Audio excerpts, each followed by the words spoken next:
dans les news de ce soir, il y aura du handball, il y aura du judo, il y aura du basketball et du football. On commence avec le hand. Eh oui, Habitat HBC prépare sa saison. Les dates n'ont pas encore été communiquées par la Fédération ivoirienne de handball, mais Habitat HBC se prépare activement. Depuis l'arrêt des compétitions en mars dernier, les championnes de Côte d'Ivoire exécutent un travail individuel et spécifique concocté par Bessie Daniel, le coach de l'équipe d'Abobo. Objectif, eh bien, conserver ce titre tant convoité. On parle de judo à présent, d'abonnés Zouleya s'active. Et oui, et se prépare pour les prochains championnats d'Afrique de judo prévus en décembre prochain au Maroc. Une victoire de la championne de Côte d'Ivoire chez les moins de 57 kilos ne ferait qu'accroître son capital confiance en vue de la préparation idéale pour les JO de Tokyo. Un peu de basket, et on parle de la NBA et de cet exploit des Nets face aux Bucks.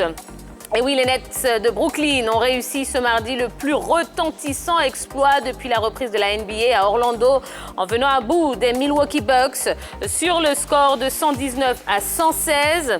Extrêmement affaiblis par rapport à leur effectif en début de saison, eh bien, les Nets se sont appuyés notamment sur le Français Timothée Luwawu Cabarrot, auteur de 27 points. Après ce succès, eh bien, Brooklyn assure quasiment sa place en play-off. On ouvre notre page football avec Serge Aurier qui serait d'accord avec Milan.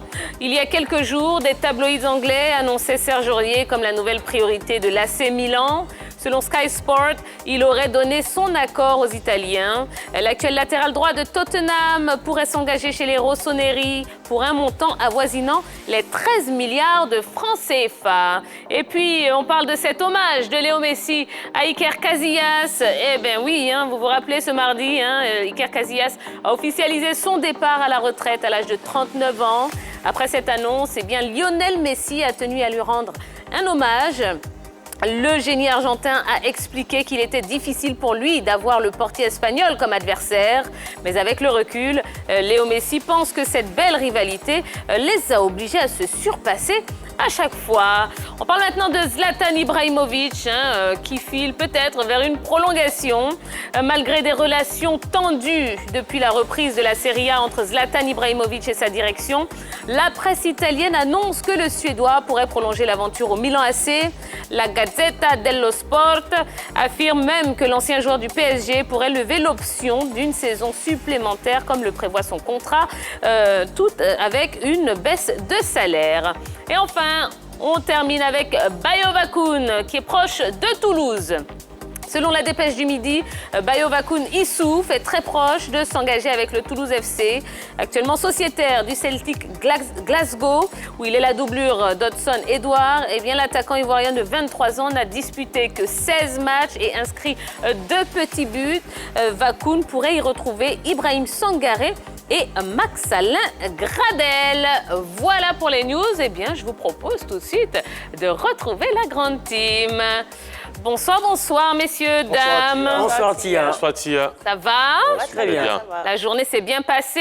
Très bien. Bon, eh bien, on a encore un beau programme ce soir. Effectivement. Beaucoup d'informations, une belle actualité sportive. Mais avant, comme d'habitude, on va faire un petit tour de table pour débriefer un petit peu sur ce LGT News. Jean-Philippe, bonsoir. Qu'est-ce que vous retenez de l'actualité? Bonsoir, Tia. Je retiens de l'actualité déjà la rumeur, puisque pour l'instant ce n'est pas officialisé, du transfert de Serge Aurier du côté du Milan AC. Il faut noter que ce n'est pas tout simplement nouveau, cette annonce. Déjà depuis l'année passée, le Milan s'était intéressé par les joueurs. Cette année, les approches étaient beaucoup plus concrètes. Serge Aurier aurait donné son accord à travers ses représentants au Milan AC pour s'engager. Mais il y a un point d'achoppement en ce qui concerne le montant du transfert. Il y a la formation du Milan AC qui est prête à donner 15 millions d'euros au vu du contrat du garçon qui expire en juin 2022, là où les Spurs de Tottenham en réclameraient 20. Donc je pense que pour 5 millions d'euros, les deux directions devraient arriver à s'entendre et permettre à Aurier donc de rejoindre la Lombardie. Bon, vous pensez que ce serait une bonne nouvelle pour lui? Mais ce serait une bonne nouvelle pour lui, puisque cette saison, il n'a joué que 42 matchs avec la formation des Spurs de Tottenham. Il n'a pas eu la complète confiance de José Mourinho et il a vraiment besoin de se relancer. Il faut noter qu'il a 27 ans. C'est tout simplement l'âge charnier pour n'importe quel athlète. Et donc, Aurier, aujourd'hui, il veut découvrir un autre pays, l'Italie, où il y a une grande culture de la défense. Je pense tout simplement que ce serait un bon choix pour lui. Très bien.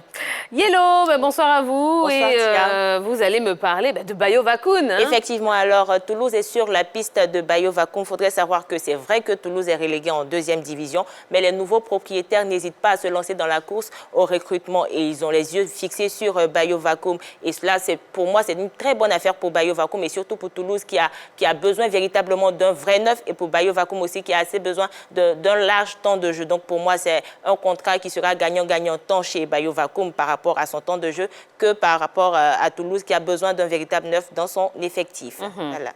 Très bien, très bien. On suivra en tout cas cette affaire de très près. Effectivement. Henri Jo, du hand. Oui. Ah ben oui. Oui, on va reprendre bientôt les sports de mer avec l'assouplissement des mesures barrières. Et voilà, du côté de Habitat Handball Club, on s'active, puisqu'il faut rappeler que cette équipe a fait le doublé la saison dernière, Coupe et Championnat.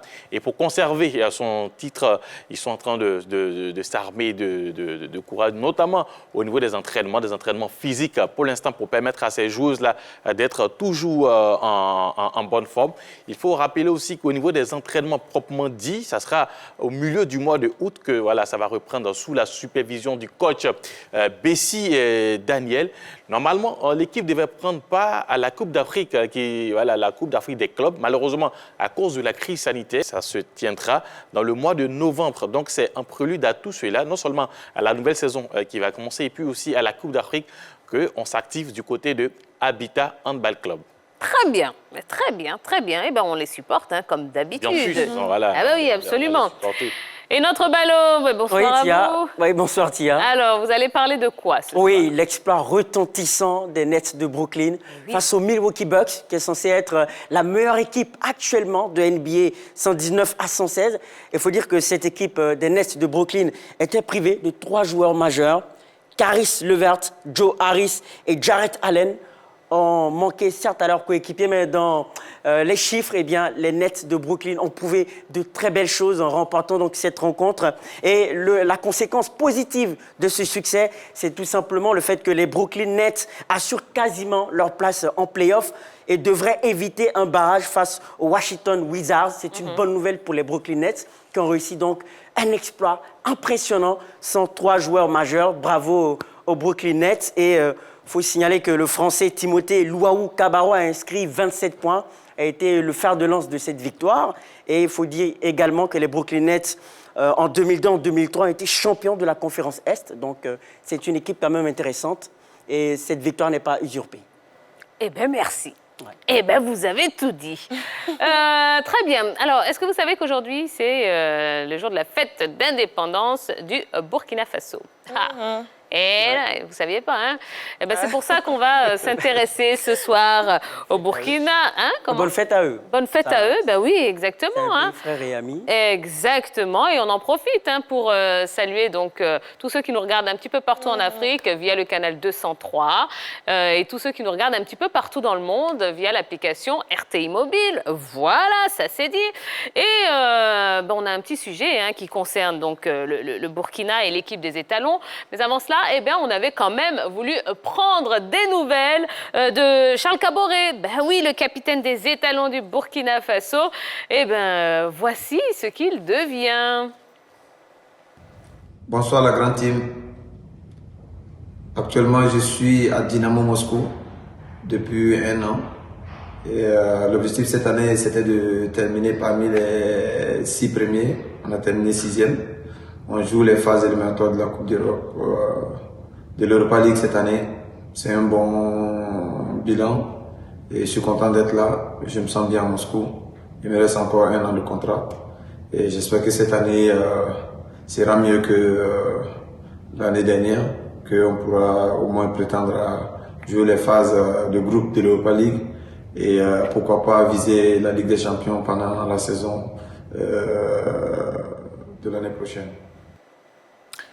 Oui, Caboret qui se plaît bien du côté de la Russie. Il faut noter que depuis son départ de la formation de l'Olympique de Marseille, il avait pris pied dans le pays de Vladimir Poutine. Il était victime dernièrement de la Covid-19. Il a été traité aujourd'hui et je pense qu'il reprend goût à la vie, il reprend goût également au football. Oui. Il a dit que les objectifs ont été atteints. Aujourd'hui, avec son club, il veut terminer en beauté, donc permettre à l'équipe de pouvoir jouer la phase finale de l'Europa League. Et donc on lui souhaite une bonne chance, non seulement en club, mais surtout également au niveau de la sélection nationale, les étalons du Burkina Faso. Et la santé surtout, c'est le plus important. Bien sûr, Oui. bien sûr, c'est un joueur, je dirais un joueur de devoir, hein, on le sait, souvent qui dépanne au niveau de la défense centrale quand le besoin se fait sentir. On l'a vu avec l'équipe de Marseille. Et puis aujourd'hui, quand on le voit continuer, c'est vrai, c'est un joueur qui est là depuis très très longtemps. Et puis il continue toujours de jouer avec cette sélection. Et peut-être la possibilité de transmettre ce qu'il a acquis comme expérience à la jeune génération qui va venir après. Eh bien, très bien. En tout cas, ça fait plaisir d'avoir des nouvelles de Charles Caboret. Allez, on va continuer, commencer à remonter le cours de notre émission. On commence avec le focus.